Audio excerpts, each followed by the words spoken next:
Hai para penghuni planet bumi, apa kabar kalian semua? Semoga selalu sehat, dimudahkan dalam segala urusan, serta dilancarkan rezekinya. Melanjutkan timeline yang berurutan dari film-film Marvel. Setelah pengenalan Captain America dan juga Captain Marvel, kali ini saya akan membawakan alur dari film Iron Man yang pertama. Tapi sebelum itu, jangan lupa subscribe kalau kalian suka dengan channel ini. Dan mari kita mulai dengan pengenalan dari karakter Tony Stark.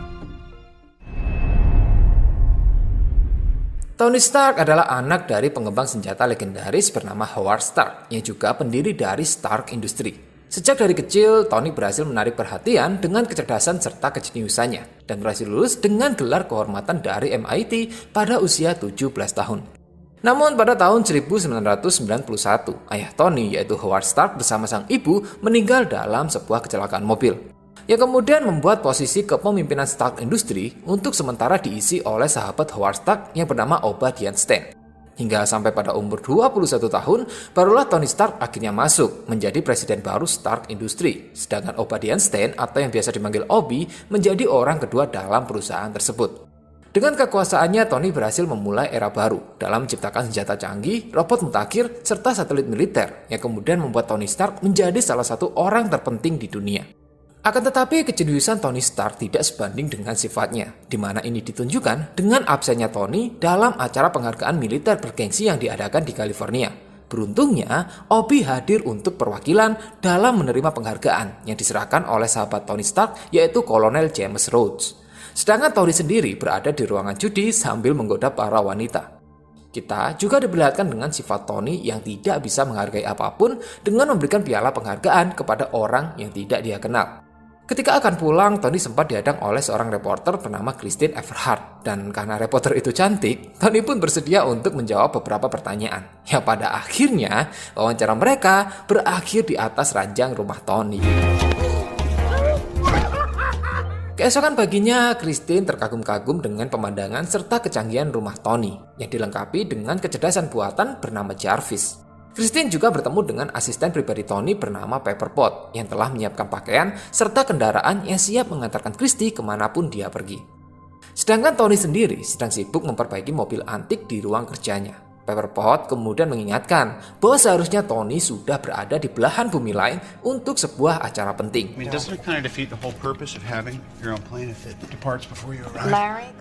Sempat ada adegan di mana Tony menyuruh Pepperpot untuk membeli hadiah ulang tahunnya sendiri dengan memakai uang Tony, yang membuktikan bahwa Tony perhatian kepada asistennya. Sebelum akhirnya Tony berangkat bersama pengawalnya yang bernama Happy menuju ke pesawat pribadinya yang telah hadir Kolonel Rhodes dengan wajah masam karena telah menunggu Tony selama 3 jam. Come on, Sour Patch. Don't be mad. I told you I'm not mad. I'm not drinking. I don't want any. That's what I'm talking about when I get up in the morning. Singkat cerita, mereka pun akhirnya sampai di markas militer Afghanistan untuk melakukan transaksi penjualan serta presentase terhadap senjata termutakhir buatan Stark Industry yang disebut dengan rudal Jericho.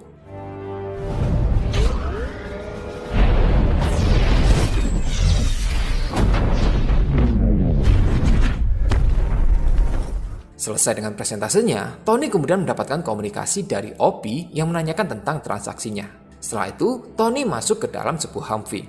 Kolonel Rhodes sempat mendatangi Tony karena seharusnya dia tidak menaiki mobil tersebut. Akan tetapi, Tony tetap bersikeras yang pada akhirnya Tony pun bergerak bersama dengan rombongan militer tanpa pengawalan dari Kolonel Rhodes.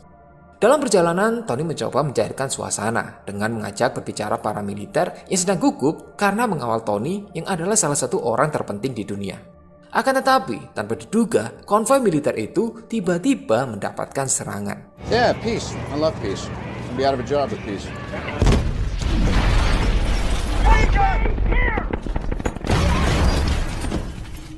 Mendapati seluruh militer telah tewas, Tony kemudian menyelamatkan diri serta bersembunyi di balik sebuah batu. Dia juga sempat menggunakan alat komunikasinya sebelum akhirnya sebuah hulu ledak tiba-tiba mendarat di dekat Tony.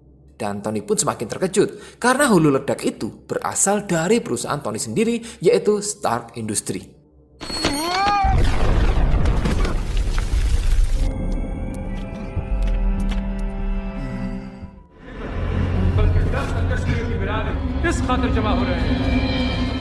Setelah itu kita kemudian diperlihatkan dengan samar-samar adegan Tony yang sedang dioperasi. Dan ketika kembali sadar, Tony mendapati dirinya bersama dengan seorang pria, serta sebuah benda aneh tertanam di dadanya yang tersambung dengan aki mobil.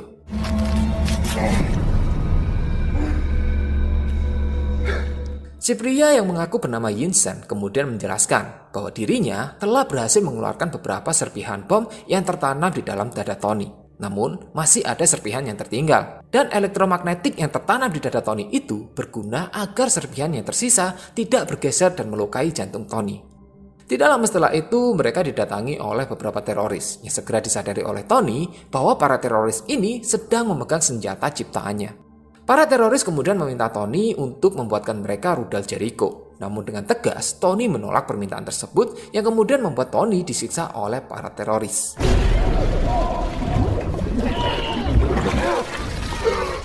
Selesai penyiksaan, Tony kemudian digiring keluar goa dan ditunjukkan dengan bertumpuknya senjata-senjata buatan Stark Industries yang dimiliki oleh para teroris. Kembali si teroris meminta Tony untuk membuat rudal Jericho karena mereka memiliki semua yang dibutuhkan serta akan mempersiapkan semua daftar material yang diperlukan oleh Tony.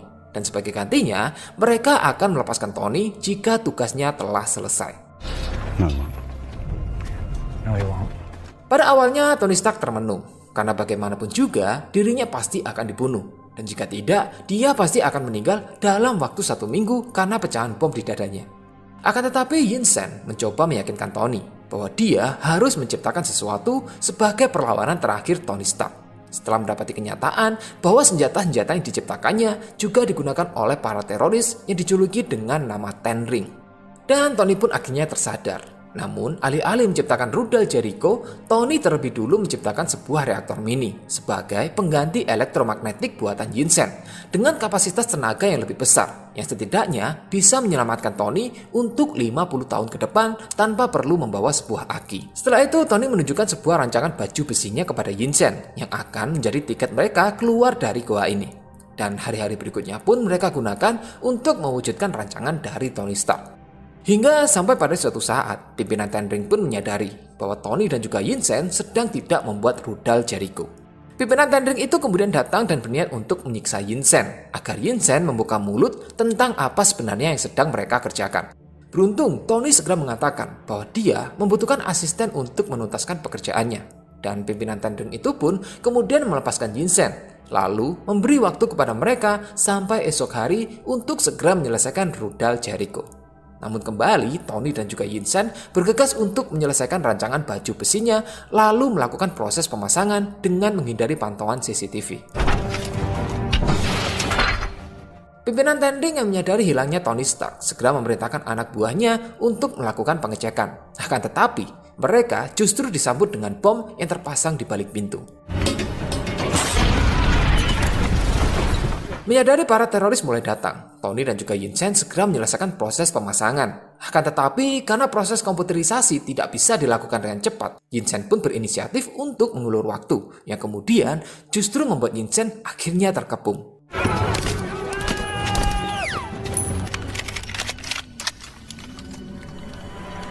Dan ketika proses komputerisasi selesai, Tony pun mulai beraksi dengan baju besi versi pertamanya untuk keluar serta mengejar para teroris.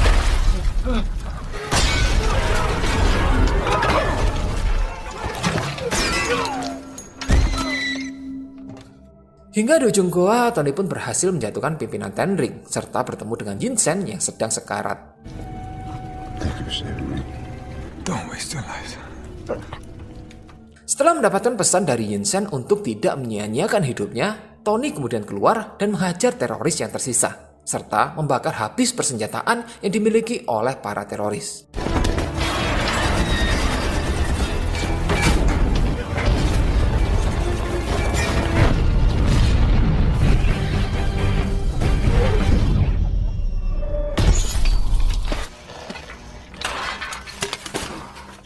Not bad.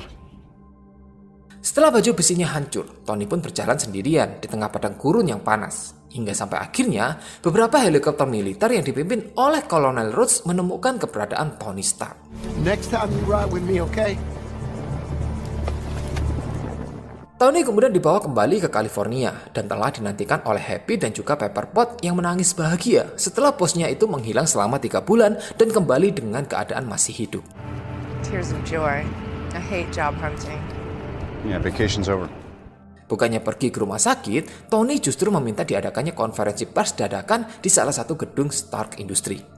Pepperpot sempat dihampiri oleh agen Bill Carlson yang meminta penjadwalan untuk wawancara dengan Tony Stark.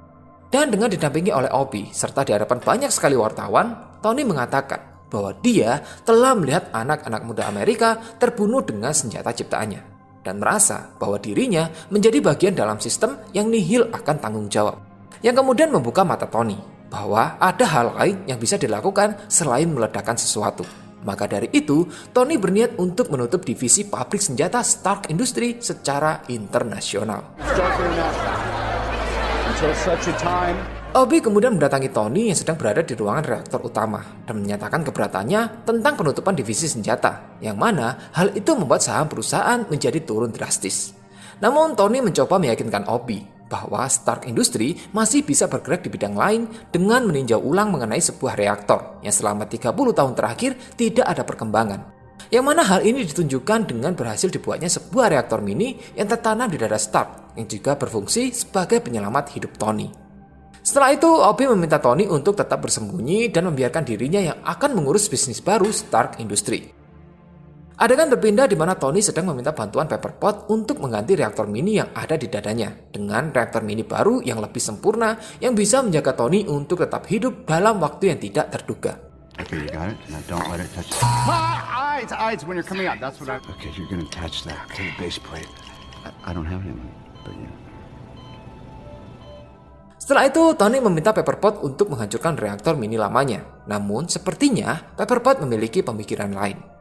Tony kemudian mendatangi Kolonel Rhodes untuk mengajaknya ikut dan ambil bagian dalam sesuatu yang penting, yang sedang ditangani oleh Tony tapi bukan untuk militer. Namun, Kolonel Rhodes justru menganggap bahwa Tony memerlukan waktu untuk menjernihkan pikiran. Serious. Kembali ke rumahnya, Tony kemudian membuat desain baru baju besinya, lalu menyimpannya ke dalam file pribadi dan menjadi proyek rahasia dengan bantuan dari Jarvis. Sementara itu, teroris Ten Ring yang ternyata pimpinannya masih hidup, terlihat sedang mengumpulkan sisa-sisa baju besi yang digunakan oleh Tony untuk melarikan diri. Kembali pada Tony yang mulai menciptakan prototip baru baju besi dimulai dari kaki, yang dilengkapi dengan sistem pendorong canggih dengan tenaga reaktor mini dari dada Tony. Okay, let's do this right. You're going to see 10% thrust capacity, chief lift. And 3, 2, 1. Lalu dilanjutkan dengan pembuatan prototip bagian tangan yang juga dilengkapi dengan sistem pendorong. Di sini Pepperpot sempat datang dengan membawakan sebuah kotak serta minuman untuk Tony, serta memberitahukan tentang kedatangan Obadiah Stane. Tony pun bergegas menemui Obi yang kemudian mengatakan bahwa para dewan direktur Stark Industries telah mengajukan injection dan melarang Tony untuk aktif karena merasa bahwa Tony telah mengalami stres pasca trauma. Obi juga sempat meminta rincian dari reaktor mini yang dibuat oleh Tony agar bisa dianalisis oleh para dewan sehingga memungkinkan untuk memperbaiki situasi. Namun Tony menolak permintaan tersebut lalu pergi meninggalkan Obi dan kembali ke ruangan kerjanya. Well, this stays with me then. Come on, here, you can have a piece. Thank you. Adegan berikutnya memperlihatkan Tony kembali melakukan tes untuk prototip tangan dan juga kaki. Okay, this is where I don't want to be. Oh, not the car. Yikes. Setelah percobaan dirasa berhasil, Tony kemudian menyempurnakan prototipnya yang juga terhubung dengan teknologi Jarvis dan kemudian menggunakannya untuk terbang di langit California serta melakukan tes pada ketinggian. Jarvis, sometimes you gotta run before you can walk.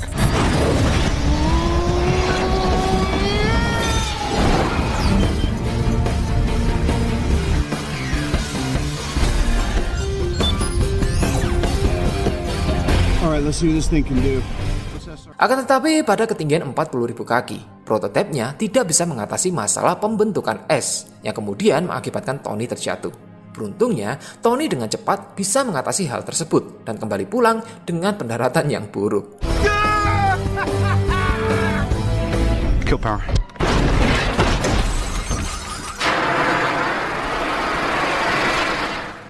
Ketika Tony mengambil minuman, dia baru menyadari bahwa kotak yang dibawa oleh Pepperpot sebelumnya adalah kado yang diperuntukkan untuk Tony, yang ternyata berisikan reaktor mini lama Tony yang telah dihias dengan tulisan, bukti bahwa Tony memiliki hati.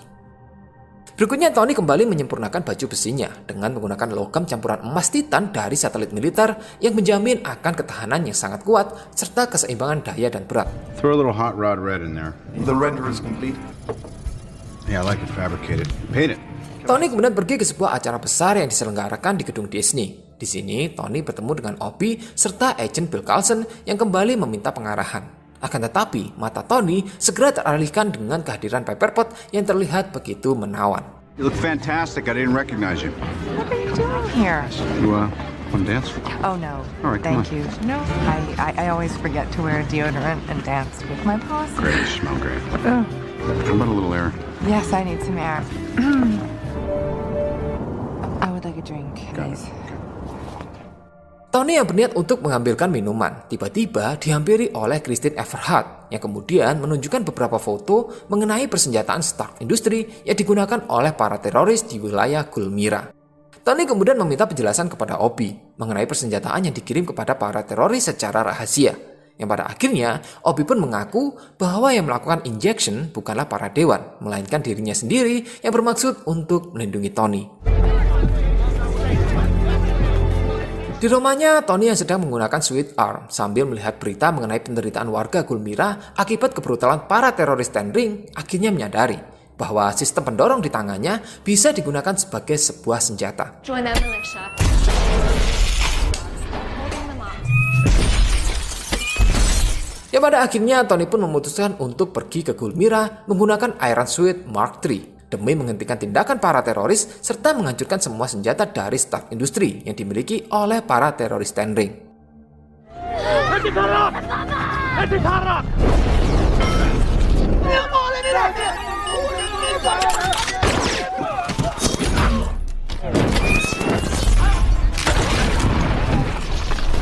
He's all yours.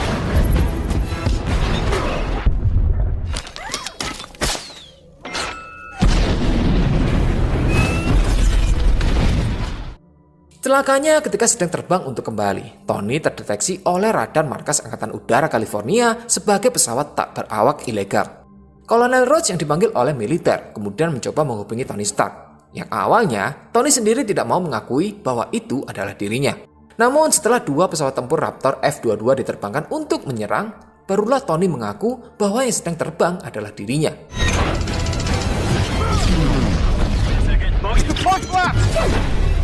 Stay in there. It's not a piece of equipment. I'm in it. It's a suit.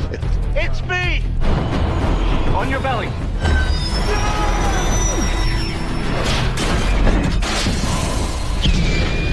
My suit's jammed! You owe me a plane, you know that, right? Yeah, well, technically he hit me, so... Sesampainya di rumah, terlihat bahwa Tony masih agak kesulitan untuk melepaskan Iron Suit Mark III-nya. What's going on here? Let's face it, this is not the worst thing you've caught me doing. Are those bullet holes? Di sisi lain, Obi mendatangi teroris Ten Ring yang ternyata akhirnya diketahui bahwa Obi lah yang telah menyuruh teroris untuk menculik serta membunuh Tony agar Stark Industries bisa jatuh ke tangannya. Dan karena rencana tersebut gagal, kali ini pimpinan teroris memberikan tawaran baru kepada Obi dengan memberikan rancangan Iron Suit yang telah dibuat oleh Tony Stark. Dengan imbalan, mengirimkan Iron Suit yang telah jadi kepada seluruh pasukan Ten Ring. Akan tetapi, Obi kemudian justru menyerang si pimpinan teroris dengan sebuah alat pelumpuh saraf, lalu mengambil rancangan Iron Suit itu serta membunuh seluruh pasukan Ten Ring. Sementara itu, Tony yang sedang memperbaiki Mark III-nya kemudian meminta bantuan dari Pepperpot untuk meretas data di kantornya. Karena Tony merasa adanya kemungkinan file yang sengaja disembunyikan mengenai penjualan senjata secara rahasia. Awalnya Pepperpot menolak permintaan tersebut karena khawatir Tony akan kembali dalam bahaya dan sempat memilih untuk berhenti dari pekerjaannya. Namun Tony dengan cepat bisa meyakinkan Pepperpot bahwa kini Tony akhirnya tahu apa yang harus dilakukan.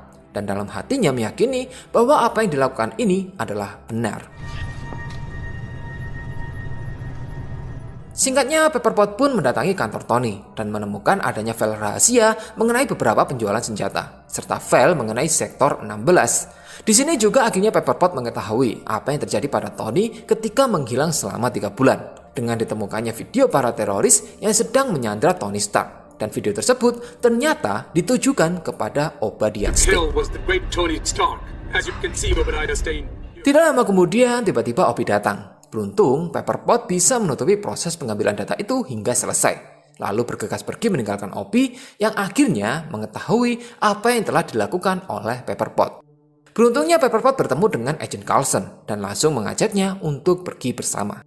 Menyadari rahasianya diketahui, Obi kemudian mendatangi sektor 16 dan memaksa para ilmuwannya untuk segera menyelesaikan Iron Suit. Akan tetapi, para ilmuwan itu mengaku bahwa mereka tidak bisa membuat sebuah reaktor mini yang menjadi tenaga utama untuk Iron Suit. Tony Stark was able to build this in a cave. Obi kemudian pergi ke rumah Tony yang saat itu menerima panggilan dari Pepperpot dan langsung menyerang Tony dengan alat pelumpuh syaraf. Obi lalu mengambil paksa reaktor mini yang ada di dada Tony. Sementara itu, Pepperpot yang khawatir pada Tony karena tidak menerima panggilan teleponnya, kemudian menghubungi Colonel Rhodes untuk mendatangi Tony di rumahnya. Sedangkan Pepperpot sendiri bersama beberapa agent SHIELD sedang dalam perjalanan menuju sektor 16. Kembali pada Tony yang akhirnya bisa kembali bergerak. Dengan tertatih, Tony berusaha mengambil reaktor mini lamanya yang berada di ruangan kerja.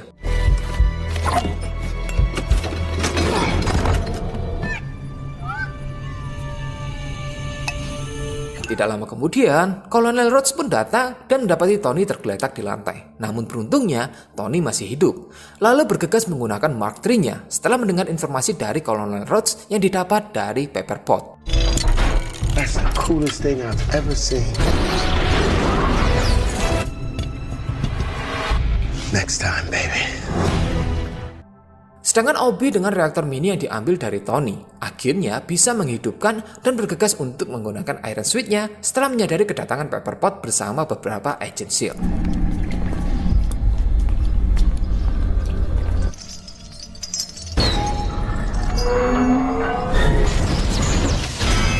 Pada akhirnya Tony pun datang di saat yang tepat. Akan tetapi, Iron Suit milik Obi sepertinya telah disempurnakan dengan rancangan serta kekuatan dari tenaga reaktor mini yang lebih besar. Put him down.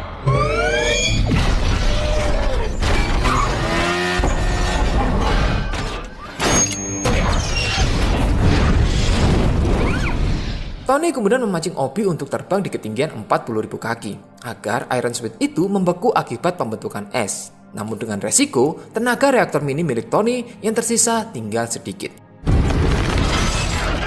How'd you solve the icing problem? Icing problem. 2%. Walaupun rencana itu berhasil menjatuhkan Obi, namun karena tenaga besar dari reaktor mininya, Obi dengan cepat bisa kembali dan lagi-lagi mengajar Tony. Di sini, Tony sempat meminta bantuan Pepperpot untuk menyalakan semua sirkuit di konsol pusat reaktor pabrik agar reaktor itu kelebihan muatan lalu meledakkan atap bangunan. Yang pada akhirnya dengan rencana tersebut, Obi bersama Iron Suit-nya berhasil dilenyapkan.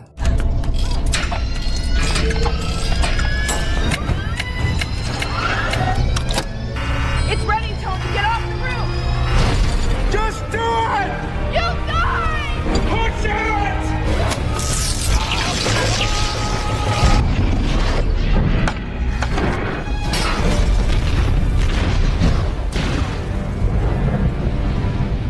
Keesokan harinya diadakan sebuah acara pers di mana Colonel Rhodes kemudian menutupi kejadian malam sebelumnya dengan alasan prototipe robot yang lepas kendali dan kemudian menghancurkan reaktor utama milik Stark Industries.